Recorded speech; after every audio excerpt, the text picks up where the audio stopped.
every problem has a solution. Every problem. When you are planning your task, always have that question, what if something happened? And have a plan B, always. The food job that we're exploring today is product development specialist. Our professional in this role is Leslie Herbas from Ascona Food Group, a global supplier of specialty food ingredients.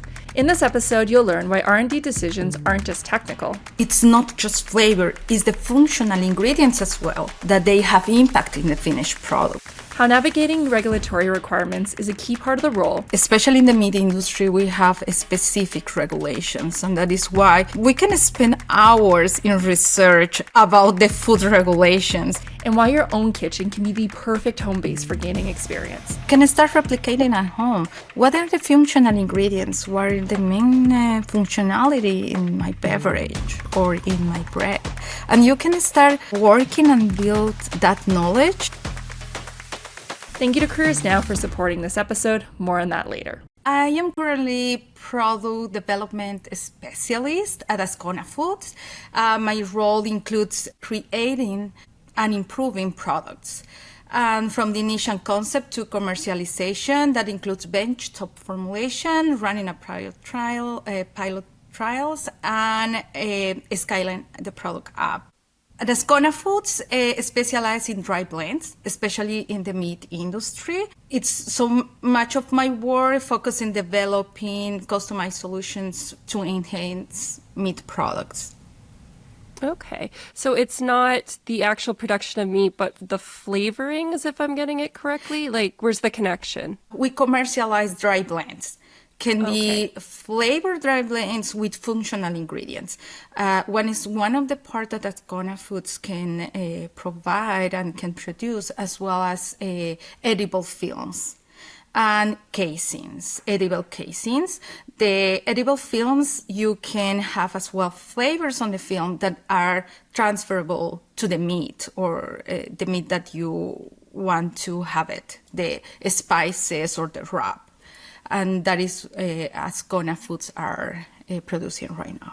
Oh, very cool. You know, that's something I never even thought about, is that we think about like the spice blends, the taste of the meat, but then there's also the films. So I guess that would be something that helps, like, I guess, shelf life. Like, what actually are edible films used for in that industry? It's more like you can transfer as a wrap in the product, and you can customize the kind of flavors that you can have. To provide an example, a customer or a client can come and say, okay, I want to wrap that contains these pieces, these particles on in the surface of my roast beef.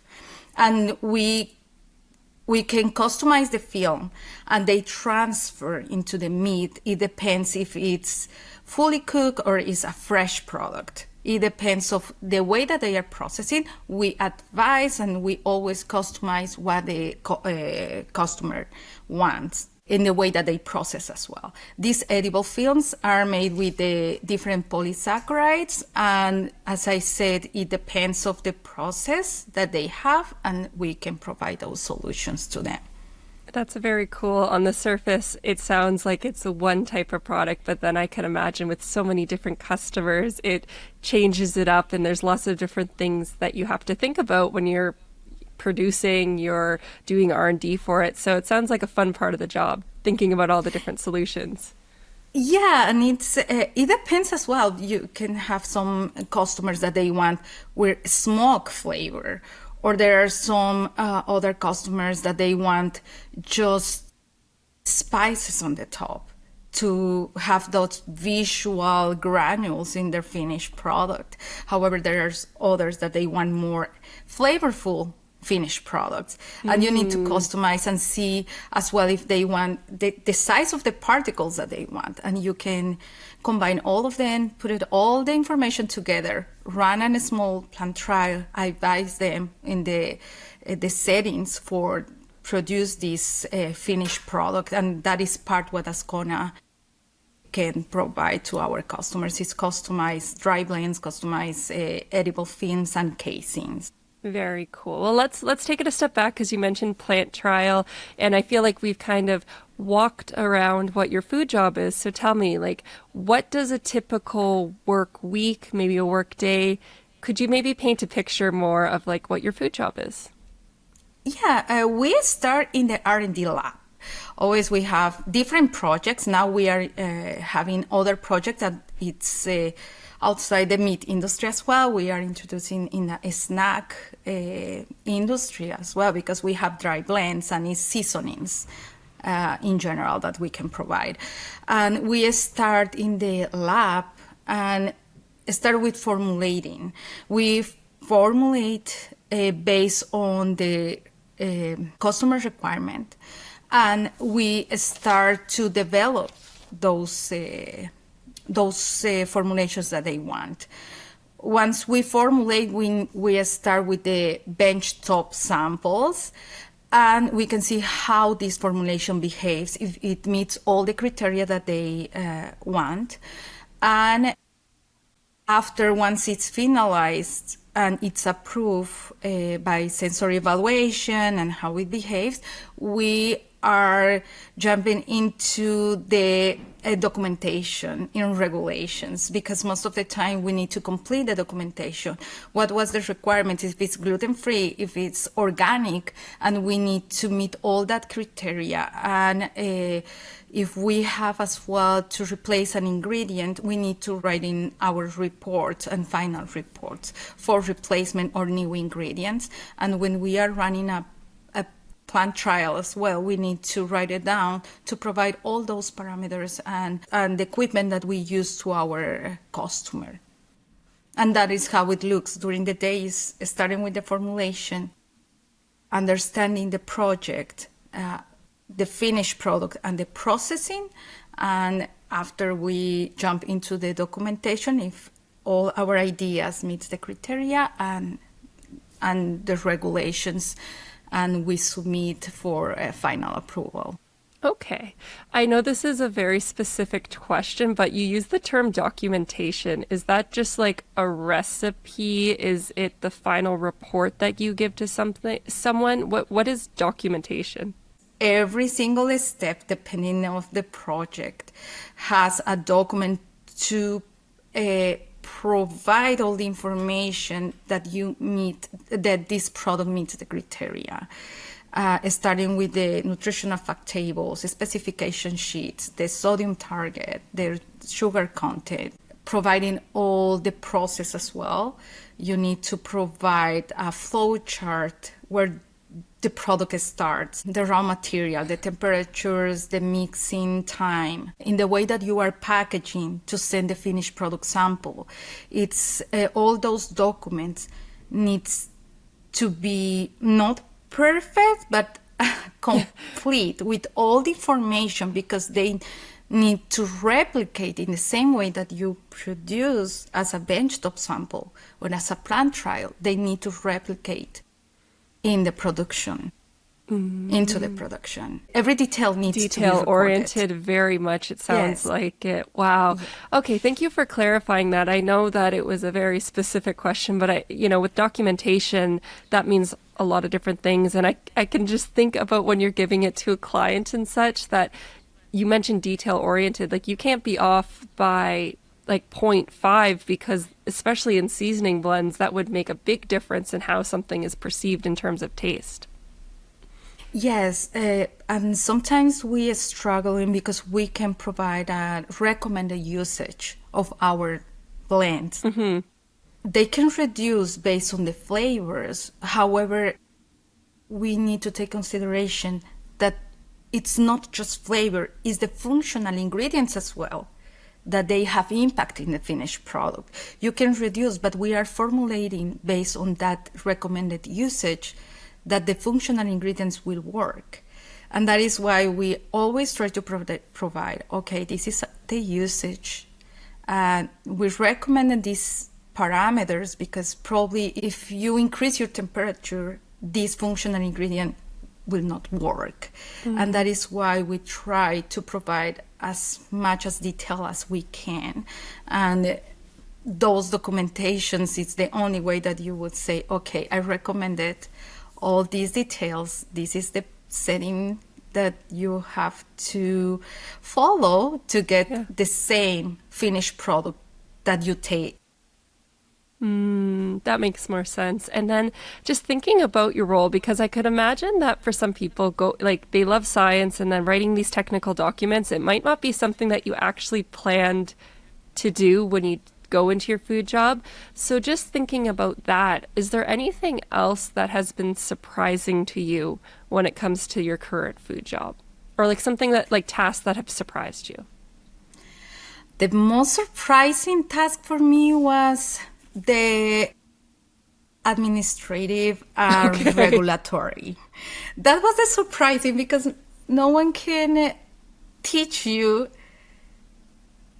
I would say this is my personal example. I studied food engineering back home in Bolivia, and we have different regulations than Canada has. And we are providing solutions as well to US. You have to understand the regulations here in Canada that are different in US. And you need to take consideration of the regulatory. You need to understand the regulations in every country. And always when we start a project, we always need to ask, is for US or is for Canada? Because we have a different criterion that we need to follow. And especially in the meat industry, we have specific regulations. And that is why we can spend hours in research about the food regulations. If this ingredient that I am using, I can call in this way, or I can label it in our dry blend with this name in the US or in Canada. If onion powder is under spices or not, or we need to label it as a single ingredient, and trying to understand how it works. That was the most surprising task for me, because before you were just formulating, but now you need to, especially when you are trying to match some seasoning blends, you have this matching project. You have to have the exact ingredient deck. And you cannot, you are working in your formulation, you are close enough to matching this dry blend, but you are using different ingredients that it doesn't match in the ingredient deck, but it tastes the same. And you need to figure out which kind of ingredients you can replace. And all that is just research in the regulatory side. Wow. So when it comes to research, is it just going on like the CFIA website versus the FDA website? Because you use the example of the US. Like, where do you even find this information? Is it purely on those two sites? Yes, that is correct. You can find there, but as well sometimes you have their own regulations for that specific manufacturer or your customer. Okay. They have their internal regulations that you cannot use some ingredients. And they cannot use in their facilities, as well as the allergens. They have allergens, however, that is what they don't want to use an allergen. However, to meet the flavor notes, you need to use it. You cannot have a honey mustard flavor if you don't use mustard on That's true. And they have this idea that they want a honey mustard. And you need to figure out how I can replace the the mustard notes with other flavors that are not allergens. And they will call differently because they cannot call honey mustard, but they can have the mustardy notes. And you need to, because they come with an idea, you have to provide them what they are asking. It's in our side to solve those kind of issues that they have. And depending on the requirements, we have to work and try to find different alternatives to provide those flavor notes that they want. Okay, yeah, that sounds like, man, to replace mustard, but it can't be an allergen, but you still have to have those same notes. I can imagine that's a fun challenge, but it's also difficult at the same time. Yeah, but you know what? By the end of the day, when you figure out and you feel like, oh, I made it. It's not the master on it, but I have the mastered in notes. It's like the most, you feel like so happy to make it happen, and that can be your guideline for the future projects as well. Once you figure out in the way to solve it, for the future formulations, you already solve it and you have that solution. That is the best part to research and have all that information, because over the time you will be spending less time because you already know how to solve it. That is the best part to doing. Probably at the first time you were spending many hours figuring out the information, but after you will have all that information and put it together to formulate in an easy part. That sounds like a nice, I guess, growing up, maturing in your role. Like you get so excited that you want to learn something, but at the same time, it sounds like a build of confidence, which is a nice thing to keep you going in the career. Yes, and I think in every area in the food industry, this helps. At the beginning, you will struggle, you will say, oh, but I can make it happen, even if it's in production quality management system or product development. Every single failure, it's a data to help you out to solve in the future. It's just one more number or one more experience that will provide you a better understanding in the future, especially in the food industry.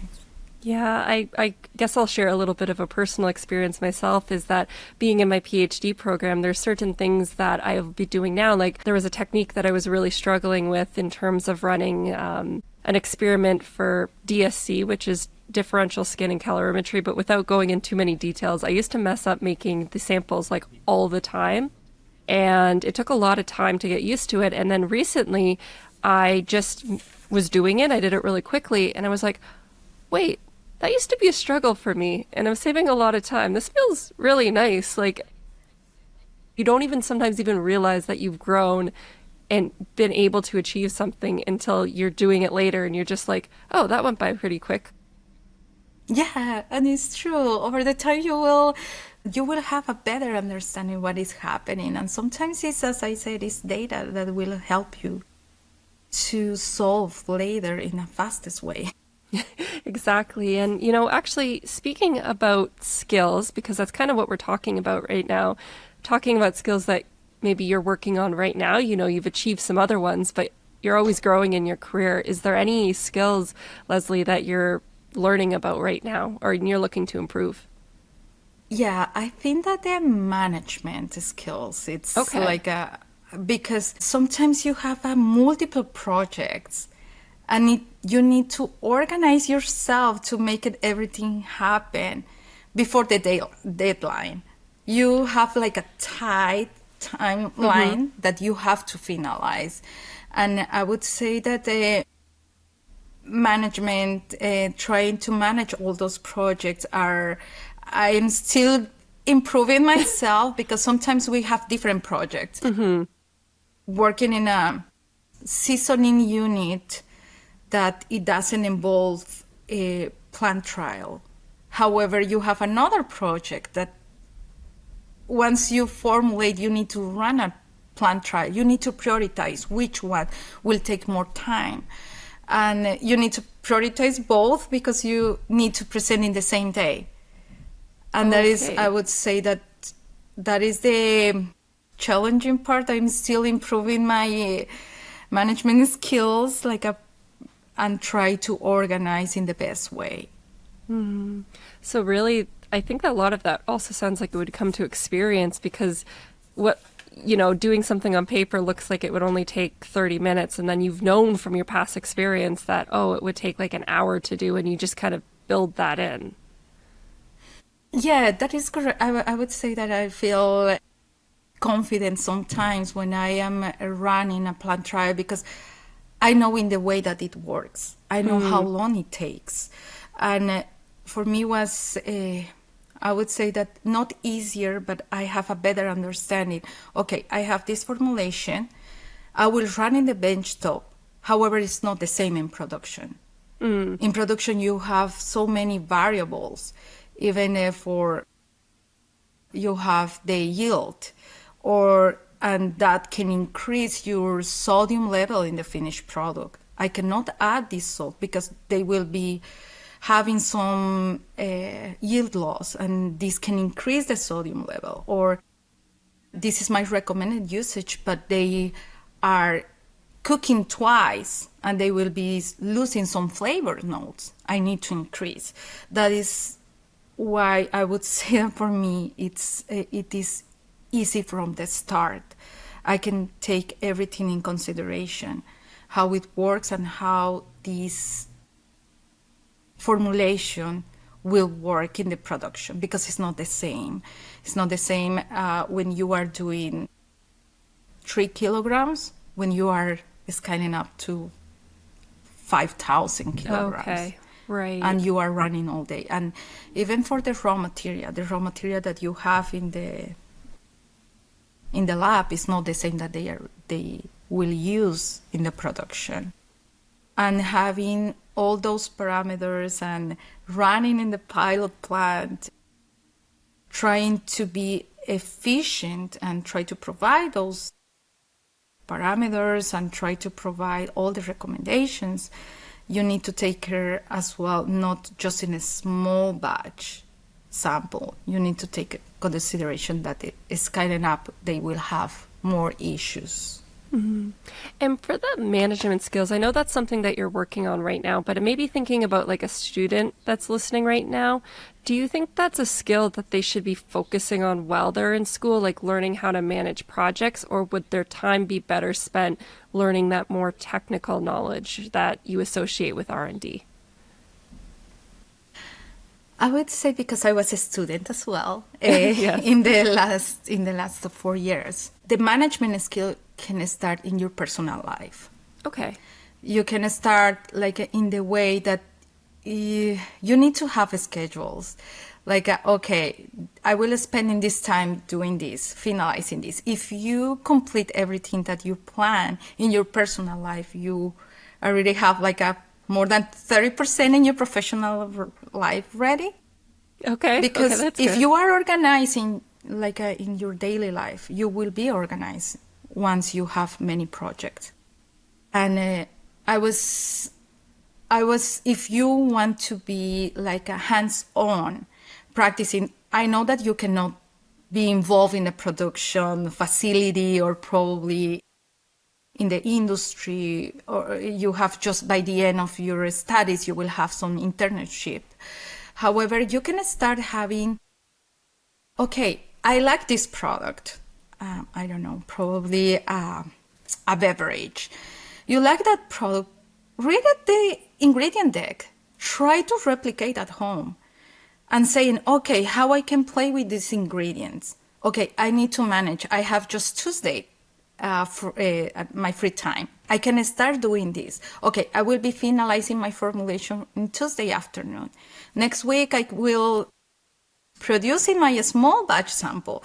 And you can just try to do it by yourself, because that will help you once you graduate and you join in a company. You will have those skills because you are already prepared. You can say, okay, you have your own project. You can have every day your own project. Just start to looking into the ingredient deck in the product that you like. And you can start replicating at home. What are the functional ingredients? What are the main functionality in my beverage or in my bread? And you can start working and build that knowledge, and you can start replicating. It's not difficult as it was back home. Here you can go to groceries and find gums, or you can find different flours, or you can find different functional ingredients. Probably you don't have access to all of them, but at least you can start playing how I can replace this ingredient that I don't have. It's like those skills will let you have more skills, develop more skills, because I know that you are we are students at some point, and we are not able to understand how it works in a production facility. You can find it in the website. You can find in a YouTube video how they produce, and you can try to replicate at home. That would be my advice to every student in the food industry, depending on what they want or which area they want to specialize. If it's a QA, it's the same. You can start your audits at home when you are cooking. Okay, I will measure the temperature. How this have a variation during the day, or if it's spring or it's summer, winter. You can start your early career at home, and just by replicating what they are doing in the production facilities. I love that. That is such a great piece of advice. Not only are you managing your time, because unfortunately we all have busy lives, so if you want to go out and do something like this, you have to take the time and put it within there, so it gets you that project management skills that you're talking about. And now you also maybe have the experience to know, oh, that took longer than 3 hours or 2 or whatever. I need to move things around, so if I do this in the future, it's smaller. And then yeah, I guess you are right. We are like a benefit, like being in Canada, in the United States and such, that you do have a lot of accessibility to these ingredients that you can go around and practice. And then you could even take it a step farther, post it on LinkedIn, say, I tried doing this. And then you have some like social proof, because unfortunately it can be difficult sometimes. Always we recommend getting co-op positions, internships, and sometimes that doesn't always work out for someone. But maybe this can act as like a starting foot to you have experience working on it outside of school, and I think that would also be a benefit. So yeah, that's a really good piece of advice, not only for the product development, and honestly it just sounds like fun. Like, I mean, if you're going into this job to do this type of stuff and you get to go do it at home, like, who knows, you might even get a good meal out of it after as well, or something tasty. Yes, it's true. I had a friend, that a co-worker before, and she has all the data for the last 10 years in how the weather in winter season changed in Canada in the last 10 years. And she has all the data. I was saying, that is amazing. No one asked her to do it. She was doing it because she enjoyed it. You have to enjoy what you are doing. And as I said, take your favorite snack, meal, beverage. Just try to replicate it. Understand each ingredient. You are not under pressure. You will understand better. No one is like no one is going to taste. It's just because you want to have fun, and that is the most important thing when you have a professional life. Enjoy what you are doing, and you will be happy every day. Once when I have an interview, a job interview, and someone asks me, why you choose this career? And I say, because for me every day is like I am having a new job. I'm excited to go and work, because you have different projects. It's like you are starting again, especially in a product development. You have a new job every day because you have a new project, and you don't really know how it's going to behave and what the product will be. And this is a new job. It's not like that happening to production as well. The product doesn't behave in the same way even the raw material have some variations. The meat can come from different farmers. It's not the same. And even with the labor, sometimes you have a different mood with your with the operators. True. Every day is like a new job, and you just need to start fresh, and you will have a new job every day in the food industry. This week's episode of the podcast is brought to you by our friends over at Careers Now. an incredible resource for anyone looking to explore career options, build skills, and plan your next steps in Ontario's food and beverage industry. Careers Now helps you understand the skills that employers are looking for and connects you with local opportunities, no matter if you're heading to post-secondary, pursuing an apprenticeship, or entering in the workplace. If you're ready to take your next career step, visit careersnow.ca and start turning your passion into profession now. Huge thanks to Careers Now for sponsoring this podcast episode and supporting our show. I love that. But, talking about your job now, how did you actually even get into this field? How did you become aware that, you clearly love what you do right now, but, not everyone knows that this job even exists. So why don't you walk us through, some of the key career steps that you took to get to where you are today? Yeah, I would say I started my career like 10 years ago in the meat industry. I was a part of the production supervisor. And to have a better understanding, I was in the quality management system as well, because it's not just producing. You need to meet the criteria in a regulatory side. That is why there is non-negotiables on the quality assurance. In the same way, you have the product development. If you have all that information and the knowledge, you can create the product. And that is why I was saying, I thought that something was missed in my professional career, because I started as a production supervisor and after I was in the quality management system. And I was saying, I think that I am missing something in my professional life. And after I decided to come here and study culinary innovation and food technology, the culinary skills are extremely important. It's not because you need to it's not just cooking. It's understanding the flavors and what the consumer wants, how you can produce, how you can get those flavor profiles that probably in the university or in the college, you don't really know. You will know about microbiology, chemistry, or production or processing, but you don't really know how you can have all those flavors together. That is why I decided to have a better understanding in the culinary side, plus the food technology that we can use. And in this career, I noticed that we have a product development, a specific area. And once I finalized, I work in another industry that was different, just to clarify why it's different. And you need to find out what you want, because as a product development, you have different areas in the product development as well. I was part of the product development in a meat industry, but it was completely different. It was more sales driving.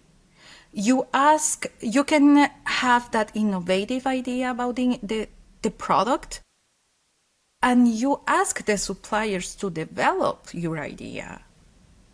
And they advise you as well the meat block or the parameters and to run this product or to have this finished product. And in this way, the product development is more sales driving. You need to have innovative ideas, creative ideas. You create the finished product packaging. You create the nutritional fact table. You run the plant trials, but you are not 100% involved in, you are not making the benchtop samples. You are just tasting what the suppliers are sending. That is a different area that I understood when I was in that job. After realizing that probably I am not the salesperson, that I will be just in doing that kind of job, I can do it. But I was saying I prefer to be more hands-on. I want to create my own recipes. I want to know the functional ingredients that I can add into my finished product. Because I had that experience that you were asking to the suppliers, I was saying, probably in this company that you are developing the recipes, you are doing the dry blend and they provide all this information, that is in the area that I want to specialize, because you are more hands-on more than the sales driving products, because you are coordinating more with marketing, sales, or production than doing benchtop samples. I know that there are some companies that they have their own a pilot plant to run small batches, but are not all of the meat in the meat industry especially. And I find out this that Ascona, because I worked before with Ascona, they provide us all those solutions, and I just sent my resume and I was hired by them. And I was saying, okay, this is a great way to understand all the functional ingredients, the flavors, how we can combine, and how I can make it happen. And this needs to taste great and meet all the criteria as well, and the regulatory criteria. And you need to find out what you like, if you are more sales driving or you want to be more in the research and hands-on experience. And that is what I found. I had two different experiences in the meat industry. It's the same industry, however, it's two completely different experience as a product development. Interesting. So even within product development, there's different subsets within, and how, like, what your focus is, and it sounds like it's also very much dependent on the company that you work for.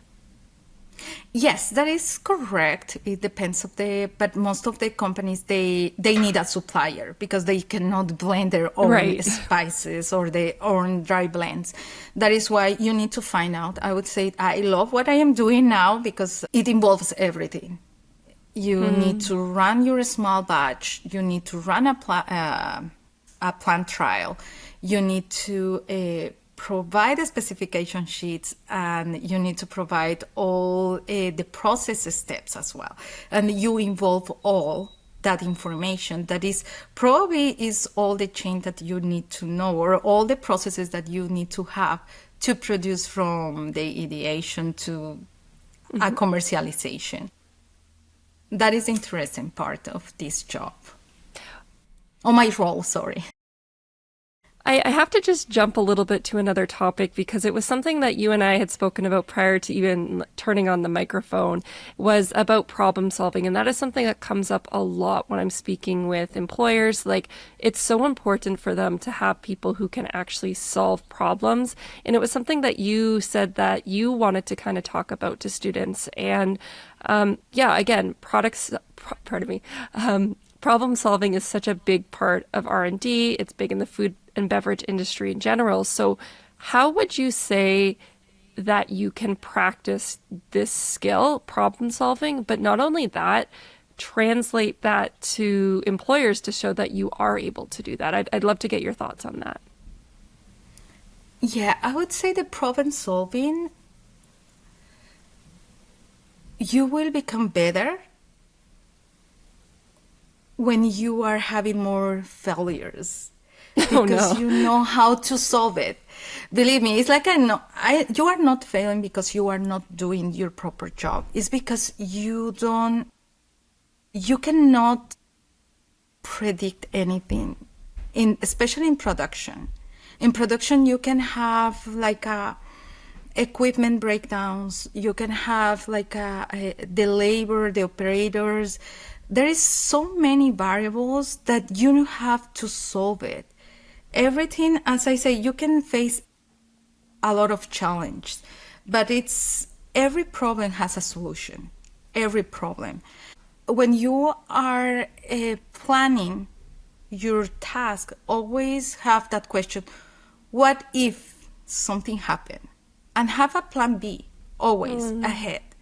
Even if, especially in the production.